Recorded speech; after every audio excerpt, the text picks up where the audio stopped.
Welcome to the High Vibration Living Podcast. I'm your host, Chef Whitney Aronoff, and today I have the pleasure of chatting with Stephanie Lytle. Stephanie, did I say it correctly this time? Yeah, Lytle. Lytle. Stephanie Lytle. Thank you so much. Well, let me introduce you to the show, Stephanie. Stephanie is a heartfelt role model and leader within her Sedona community, who relocated to the Mecca for alternative healers in 2018. After her success in multiple businesses, including as a life coach and a business coach, she launched a spiritual healing retreat center with her partner, Aaron Douglas, to authentically support the local healing community in Sedona. High Vibe Collective connects those coming to Sedona looking for transformative experiences with healers of high integrity. Welcome to the show, Stephanie. Thanks. Thanks so much. Happy to be here.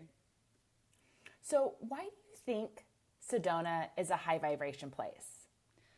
Oh my gosh. Well, it called me here 4 years ago, and before that even. But I believe that the land here in Sedona, I call her Mama Sedona, because the energy here it's palpable.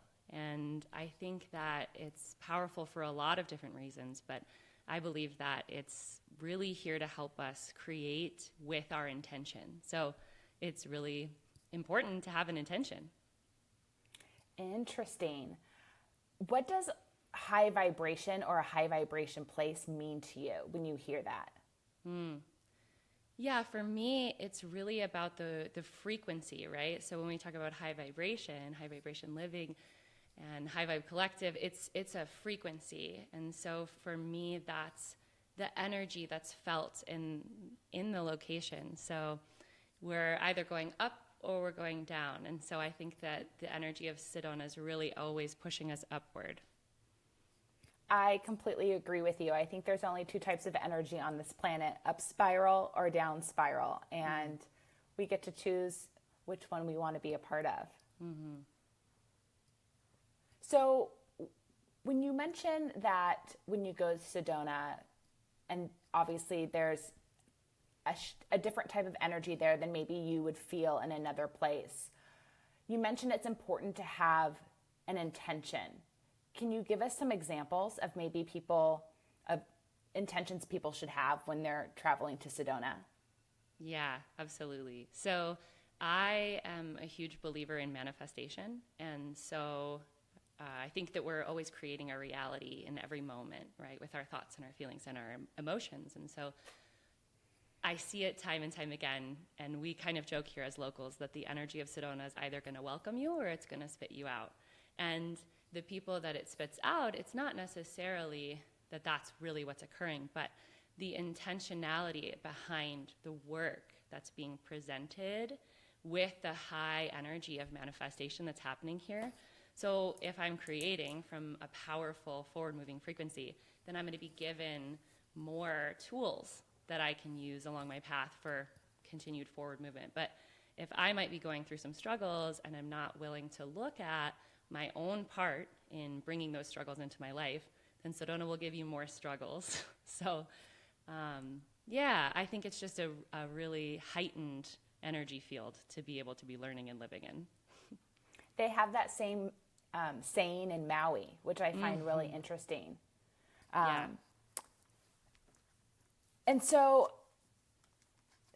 would you say when it might spit you out, which is, again, I hear it all the time with people in Maui, would you say, what is it that you think that's happening there? Is it just not the right place for them? Is it just not the right time for them to be there? Does it mean that they're going to have a bad vacation, or things are going to be hard for them when they live there? Yeah, great questions. I don't think it means they're going to have a bad time, but I do think that, I'm someone who's like always signed up for the work, right? Doesn't matter what it is, right? If it's here for me to be learning from, then I'm signed up for it. So I believe that it's the people who are more willing to be doing that work, because a lot of our lessons that come to us in life, they're like gut-wrenching sometimes. And so that is hard to sit with. And then also to like make acknowledgments, right? Or even apologies, for example, right? So the community here is like really tight-knit. We're a really conscious community. And so there's lots of awareness and accountability in that, which is incredible. And it's a small town. So people who are living here, again, I think it just boils down to the work. Like, we have such good work in front of us to be doing in this life that we've been given. And so if we're willing to sit down and do that, then I think we're going to continue to be rewarded. And sometimes it's not the right time or place, just like you're saying. So sometimes we don't need to be sitting and doing the work. Sometimes we need to be rejuvenating, relaxing, right? Regaining energy instead of sitting down and running on the treadmill, right?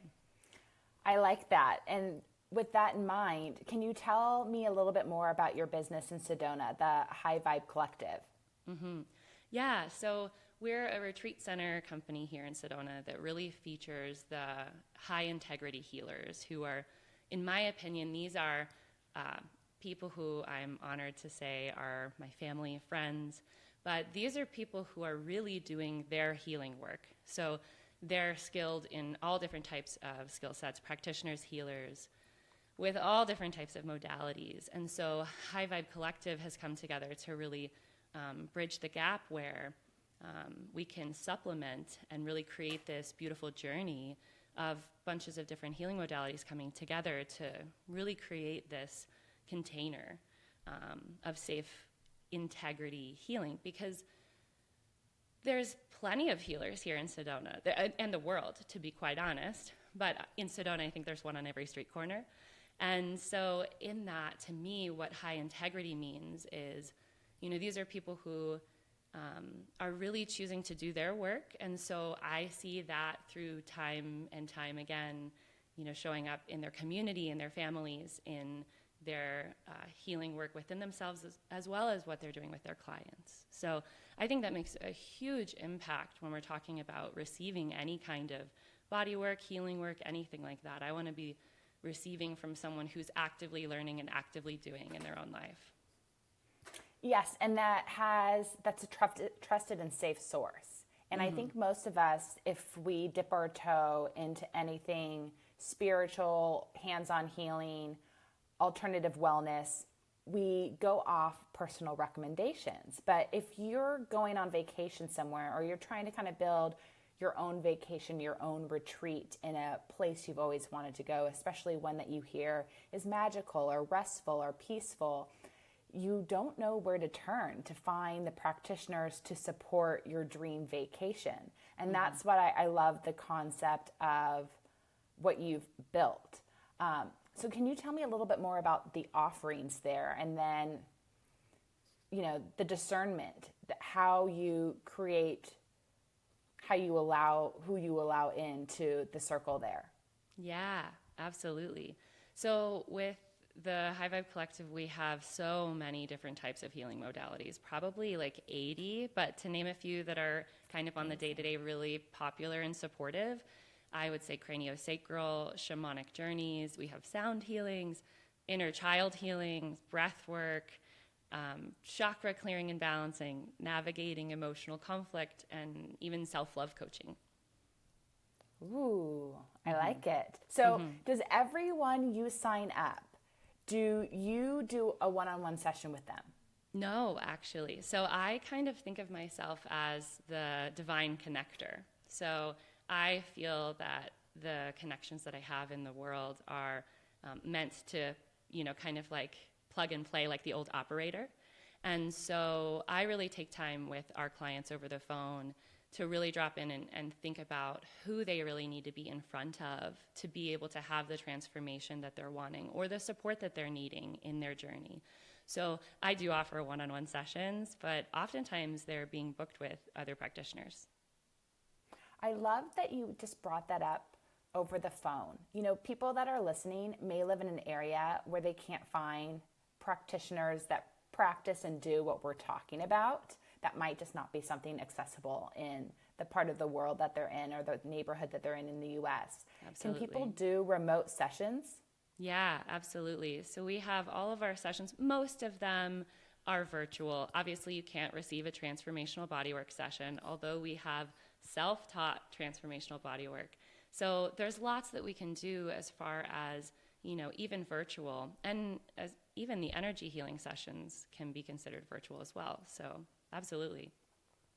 Any type of sessions that you guys do out on the land and out on the Red Rocks? So we have a limitation with the parks and rec permits, right? So for us particularly, we're not the ones that are out on the land. There's several land journey places that you can work with to be able to do that. We have recommendations and all of that, but our guided hikes are right in town at a place called the Stupa. So, yeah. What's the stupa? Oh my gosh. It is the Buddhist temple, and I'm not very well versed in it. I'm not a tour guide for there. So, but yeah, it's a really beautiful vortex that's actually right in the middle of town, and definitely worth stopping into. I've always wanted to go there. It's on my list. And for those that's listening that aren't familiar with the word vortex, what it is, can you explain what it is and how you can spot that you're in a vortex?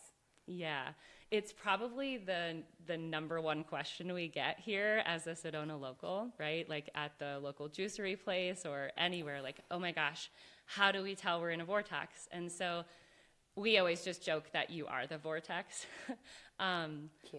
But honestly, here in Sedona, the whole land is a vortex of energy. And essentially, it's swirling energy that's either coming up out of the land or coming down into the land. And so there are, some hypothesize about the ley lines about Sedona, but there are some pretty prominent energy vortexes here. And a lot of people do say that they have a lot of really beautiful experiences there that I would say are more metaphysical, right? For someone who's really tapped into their own energy field, they're going to notice a difference in that certain spot. Because this is all just ceremonial land, essentially, from all the ancient people that were here before us. Yeah, absolutely. Mm-hmm. I like the way that you put that. Are there particular vortex spots that you're comfortable sharing with the audience besides the Buddha Center that they should look into when they come to town? Yeah, absolutely. So in town, what's probably the easiest one to get to is Airport Mesa Vortex. And it's a beautiful spot, really easy to get to even for people who it might be difficult to be, on a long hike for. And then Cathedral Rock is another really incredible one, as well as Bell Rock. I could go on. Pretty much anywhere here is incredible. So what do you do once you're in a vortex? A lot of that. I'm hitting you with the tough questions today. No, they're not tough at all. Okay, good. Yeah. To me, I think about the energy of this land is a sacred place. So for my intention here, and when I'm going to be visiting a place like this, it's not going to be to take a selfie or do the things, right? And that's cool too. It is. And I'm going to sit with my intentions. I might bring a journal and journal and really maybe think about the things I want to release about my old self and that I want to leave with the land, and think about things I want to call in about the new version, the upgraded version of myself, that I'm on this portal of energy. If I can do anything, I want to be really intentional with it. So meditating, a lot of that stuff. I do very similar things. Sometimes I like to write down some affirmations or, just sentences of things that I want to bring into my life. And so I'll just hold that piece of paper as I'm doing the hike and just look down and read it kind of over and over again. And if I'm in a spot where I feel like no one else is around, I'll say it out loud. Do you ever do anything like that? Oh, yeah. Yeah, when people are around too, for sure. Now, I find something really interesting happens when I go on hikes in Sedona that I've never experienced anyplace else. And it's that I get lost. I find it really easy when you take a trail to not make the full loop or end up on side trails. And I've never had that experience anyplace else. Is that something that you hear from visitors, or have you experienced that as well? Yeah, it's really interesting to hear you say that. So I haven't had that exact experience, but I know the energy of what you're meaning. Like all of a sudden you're somewhere different, or something's misplaced, or you can't quite remember where it was, and I do think that that's this like heightened energy. Yeah, I remember even one of my first weeks that I had moved here 4 years ago, I left my keys in the car when I went into the grocery store. I couldn't find my keys, but they were in the ignition still. And I was like, Wow. I did not leave them there. I would not have left them, you know. I think that the energy here is literally just like keeping us in this sustained place where it can feel really easy to just like miss the turn. Oh, that's curious. Or I really thought I was paying attention there. Yeah. Yeah, I tried doing the pyramid hike, the hike that is just down the street from the high school. And it was over one of the equinoxes. And I tried it 2 days in a row, and I couldn't complete the hike. Oh, hilarious. I got lost every time. And then the second time I thought, you know, I got this. I'm going to put on All Trails. I'll have the app, you know. The energy can't get to me. And I got completely lost again. So I decided, all right, the next time I do it, the third time, I will have to have somebody with me. Like I clearly can't complete this hike alone. Yeah, funny. Isn't that odd? Have you been able to go all the way around that pyramid? I don't think I've done that hike. There's a lot of local things that I haven't done. I'm more like out in the middle of the land versus on the trails. Got it. And so where do you go to get out in the middle of the land? Yeah. So there's forest roads that, I mean, we're basically in the middle. I'm like looking out at the red rocks from my living room, but we're basically in the middle of a national park. So if you go 5 minutes down the road and then turn down a forest road, you're just like driving out in the middle of it for however long you want, really. They're forest roads, so you have to have an off-road vehicle. But yeah, that's where I like to go, because my body likes the feeling of no other bodies around it. And you're getting that out on the trails here for sure. It's a lot different than where a lot of other people live. But yeah, I joke that I'm a feral animal here in Sedona because it's just so different. It's such a different lifestyle here. Yeah. It is. Well, and it's such a different terrain. Mm-hmm. Mm-hmm. And then what I really like about Sedona is there's really two terrains. So you can choose to be in the rock, desert, red rock area, or you can choose to be down by Oak Creek where it's lush and wet and green. Yeah. And you can have both, you know, within minutes if you want. And it's really nice on the body and the soul. It's incredible. Yeah, we're in the middle of the desert, but there's a body of water. So it's incredible. What are some of the reasons people reach out to you and High Vibration Collective? Yeah, so we deal with, you know, truly all walks of life. We have clients who come in who are, you know, mother of three, really high stress job, trying to make sure that they're doing the best for their kids, because a lot of us grew up with some generational trauma that maybe wasn't aware, but we're all trying to do better. So, you know, or people who've lost a loved one, you know, coming to really be able to process and shift into this new stage in their life without someone that they love. All the way down to just, you know, your average person who's really just looking to have a nice time here in Sedona and maybe wants to stretch themselves a bit outside of their comfort zone and receive some types of healing work that maybe they weren't familiar with before. What modalities have you tried that have really helped you? If people are kind of looking at your menu, maybe they're a little overwhelmed, are there a few that you recommend that really supported you with shifts or just overall healing? Yeah, absolutely. Oh my gosh. All of them. But, you know, my kind of go-to recommendations, and I'll kind of start from like, I kind of say we have like fluff. We have some fluff experiences. That's great. We all need that. And so craniosacral is an incredible one to just help drop your nervous system down to a more regulated state. If you've never experienced this, it's not massage. It's something very different. And then sound healing can be a really beautiful couple to that, where you're just laying and relaxing and dropping yourself into a theta state and receiving all these beautiful high vibrational frequencies from either sound bowls or flutes drumming. And then I kind of think I like to do the dirty work, like really clean out the cobwebs of my inner workings. So I love the inner child healing, or we have an energetic emotional release, which, that's kind of a toss-up. No one's going to really know what's going to happen when they go in there, but you're held with really skilled practitioners who know how to come up against anything. Some people cry. That's great. We should be crying. There's a lot that's going on right now that we should be learning how it should look to release in a proper way. So I love being able to, get our clients into the room with these practitioners who can really help facilitate some profound change. And last but not least, I would really recommend breath work. And this isn't just breathing like in and out meditative practices. These are some really profound sessions where somatically we're able to drop into the body and allow for some profound releases on things that are just stored underneath our fight or flight door that's been locked. So yeah, tons more, but that's a brief overview.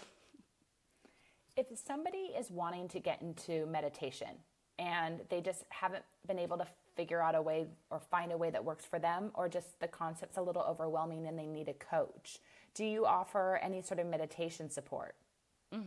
Yeah, absolutely. Yeah, so like I shared, all of our sessions can be coupled or be done online. And we do offer integration coaching for a lot of our clients who come here and then they go back to the real world and they're like, oh my gosh, I have felt so peaceful and now it's starting to wear off and I don't know what to do. So there's lots that we can do to hold that hand, from across the seas if needed, and make sure that everyone's having the support that they need, because it's really where we're at in this world. We need a hand to hold sometimes. How can somebody use their time in Sedona or their time working with a spiritual practitioner to help manifest? I know that's something that's on so many people's minds right now. How do you think maybe somebody can take advantage of Sedona for manifestation? Oh gosh, such a good question. So be unafraid to just really, really drop into what your true desires are, right? If we're able to clear away the things that are holding us, if we could just go for it or claim it, then what is that? Are we willing to do that? Are we willing to dream big enough or stretch a bit past our comfort zones enough to really say what it is? And that's why I say having the intention, right? Because we often limit ourselves with our puny minds. We're these incredible cosmic beings, but we're in a human body, and so we've got lots of limitations here. And I would just invite anyone who's listening to just let go of those limitations. And if you could really claim what it is you want, then what does that look like? That sounds nice. I almost want to pause and do that work for myself. So thank you. Mm-hmm. Any not so common activities you would recommend to people who are visiting Sedona? Yeah, that's a great question. So, of course, there's tons of shops and all the crystals that you could ever buy here. But I do really love, a lot of people don't realize that the creek is right here. And it's extremely healing water. So people who are locals, we're in it every day. Some people are in it every day through the winter, doing cold plunges. I'm not that person.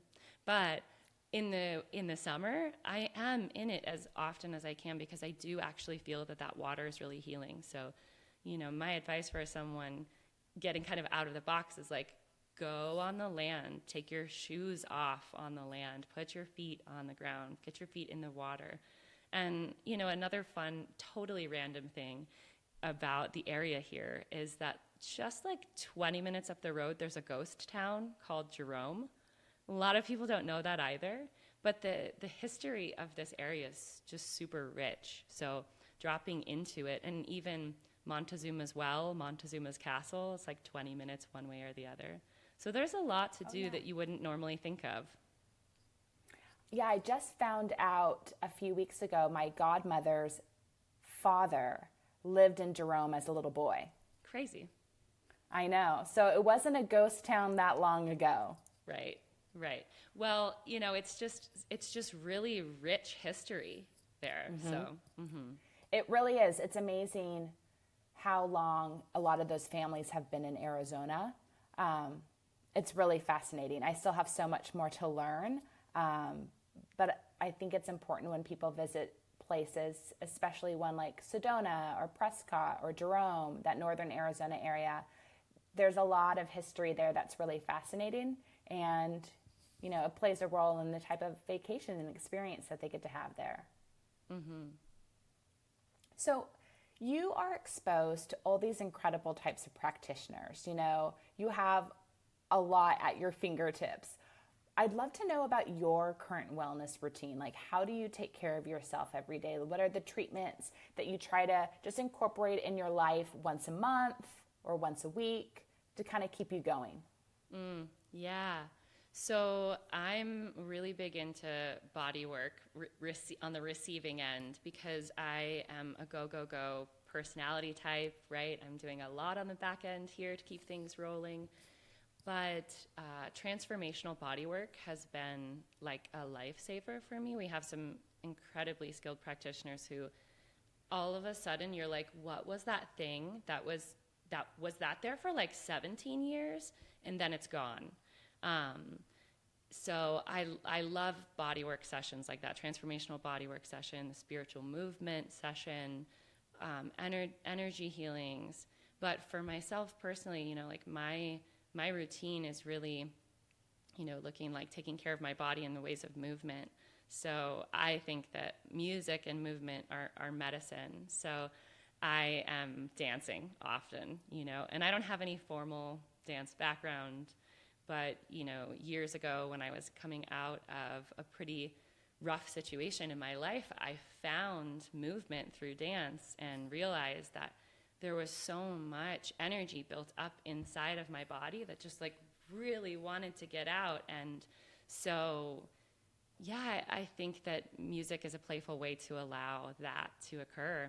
And so I dance, I stretch and move my body. I receive body work from other people, because otherwise I'm hunched over in pain. I've spent lots of my life in chronic pain, like a lot of people do, and I didn't realize that there could be a different feeling that could be attained and sustained in your body.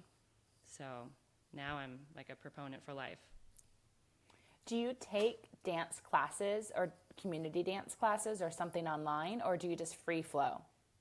I just free flow. Yep. But there are community dance classes here, which is incredible. And then each week, twice a week actually, and more, every week we meet on the rocks and ecstatic dance, Tuesdays in under the sun, and it's quite incredible. So that's kind of what got me into it. Do you guys do live music or recorded music? It's a little bit of both. It just depends. Yeah. That's really neat. If somebody wanted to participate in that when they're coming to Sedona, where should they look to get that information? Yeah, I think you can look on Facebook. It's Ecstatic Dance on the Rocks. Thank you. Thank you for sharing that. It's my favorite thing. Oh, go ahead. Oh, is it really? How did you find it? Just the community. You know, like I said, we're a really tight-knit community here, and through the last few years, we've been really trying to come together in just support of each other's mental health, and so dancing is a great way to do that. And an incredible guy in town, Brandon Strabala, he hosts the ecstatic dance in memory of his late wife. And so it's great. So he gets us all out there every week, and we move our bodies, and we laugh, and we dance, and we pray with each other, and then we go about the rest of our week. That's really nice. Can you tell me and walk me through kind of your morning and evening routine? So like what time you get up, if you meditate, the flow of your day, maybe special foods or supplements that you take. I'd love to hear. Yeah. Yeah. So my morning routine is really quite fluid. So these days I'm getting up before the sun is rising. We just got a kitten, and so he's keeping us up early. So yeah, I'll get up and have a little bit of movement, stretching my body. It's really important for me to stretch out my hips every day. And sitting in meditation sometimes looks like journaling a little bit first, and then sitting in silent meditation, or sometimes guided meditation. And then my partner and I are reading the Course in Miracles right now every morning, and it's making some incredible, profound changes in my awareness. So that's part of our morning routine. And as far as supplements go, I'm learning in this world of possibilities. One of the things I'm big on right now are these hydrogen tabs that you drop into your water and dissolve, and you've got them right there, I'm sure. I just ordered them like a few weeks ago, so I'm impatiently waiting for them to arrive. It's incredible. Have you had them before then? Okay. No, I've never had them. I can't wait to try. Can you tell me about the benefits, like what you've seen since you've started using them?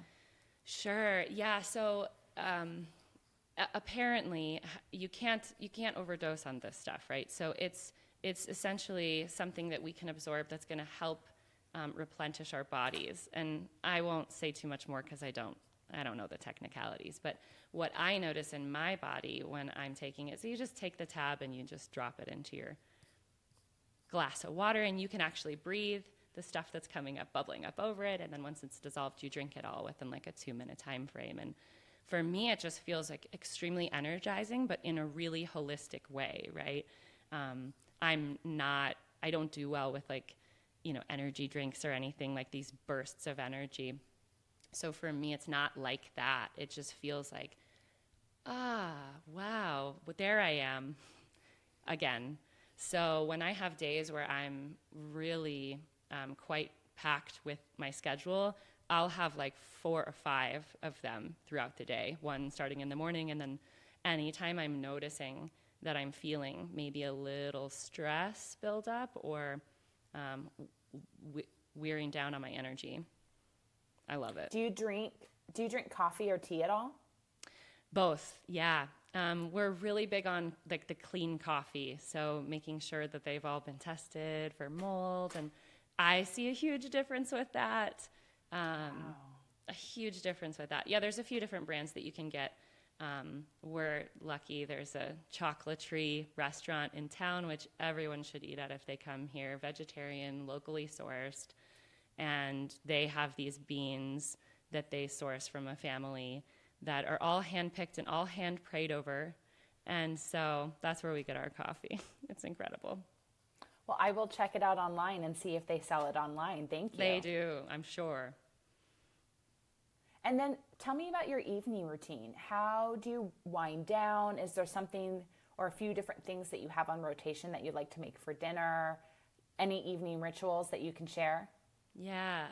So sunsets for us, we try to get out with the dogs. There's a local trailhead. We just pop them in the car and go up the road and get to watch the sunset over the rocks. And then, probably the biggest thing lately that we've been really binging on are cassava flour enchiladas. And we used to buy the cassava flour tortillas. I love them. I'm sure you know what I'm talking about. We just started making them. We got a tortilla press. So, dinner in the evenings is fun. The more involved we are, that's what I've learned along the way.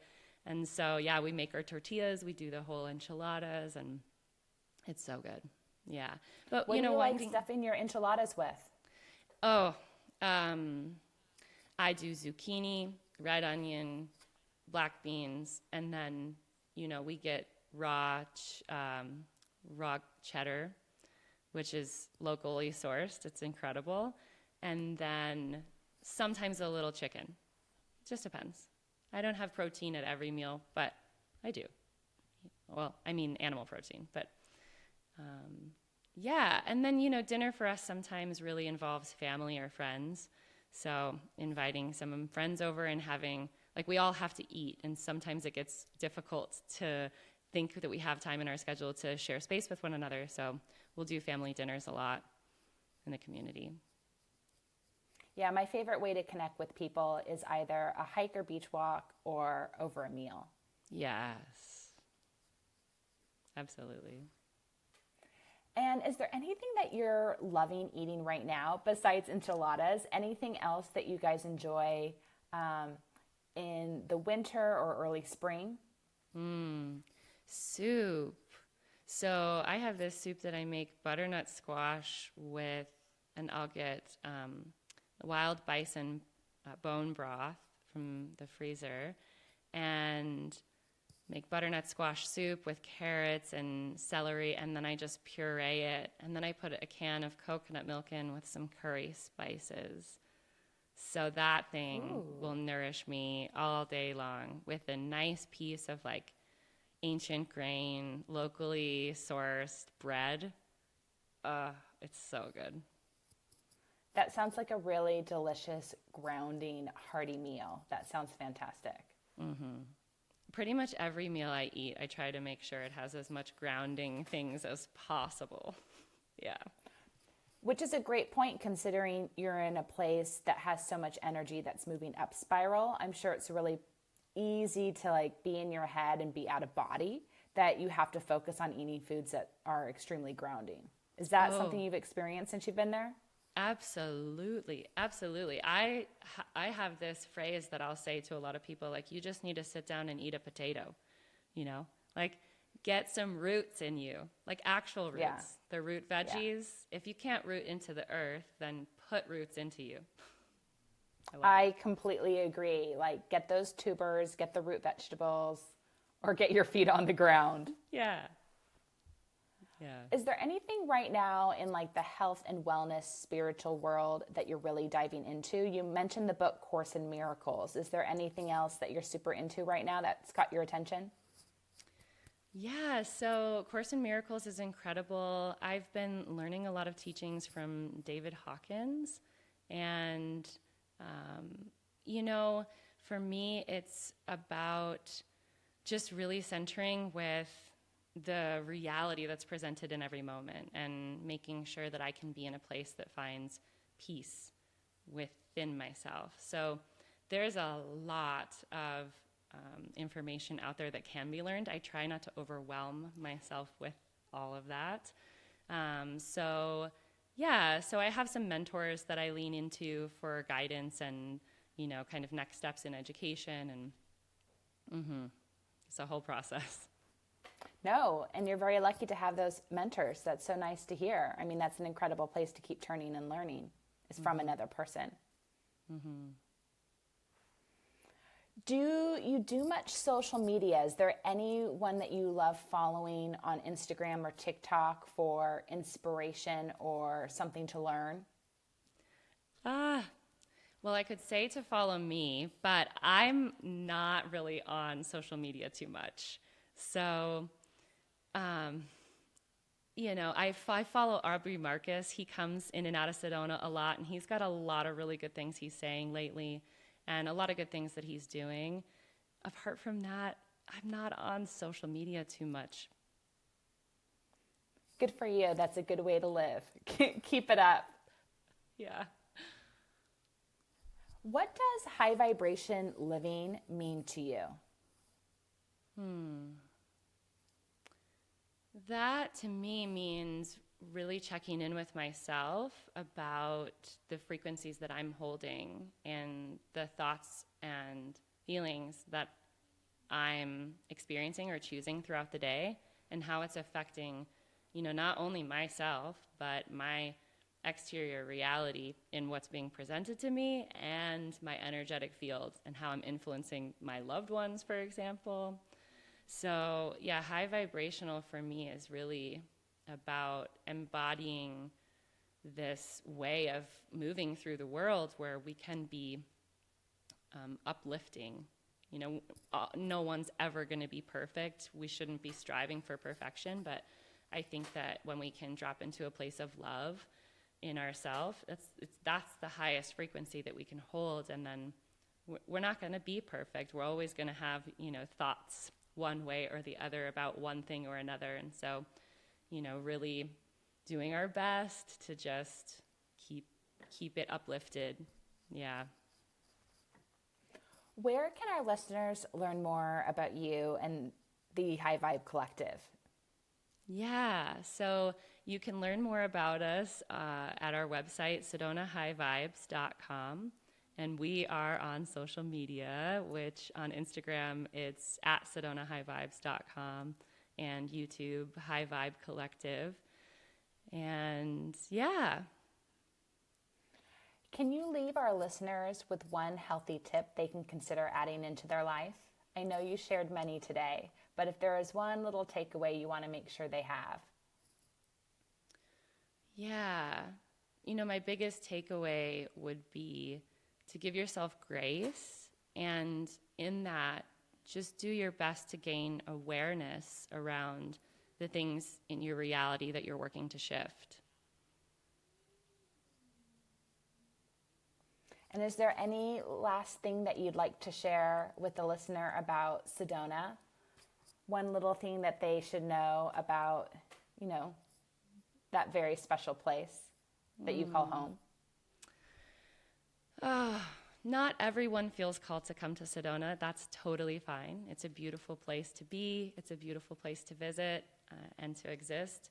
But I do believe that Mama Sedona calls you home. And so if you are feeling called to come here, reach out, see if there's ways that it's resonating, because I do think she's calling us to a bigger purpose to do our work. And so don't ignore that for too long if you can help it. I love that. That's great advice. Well, Stephanie, thank you so much for being on the podcast and taking the time to share your insights and wisdom with us. I really appreciate it. Thank you so much, Whitney.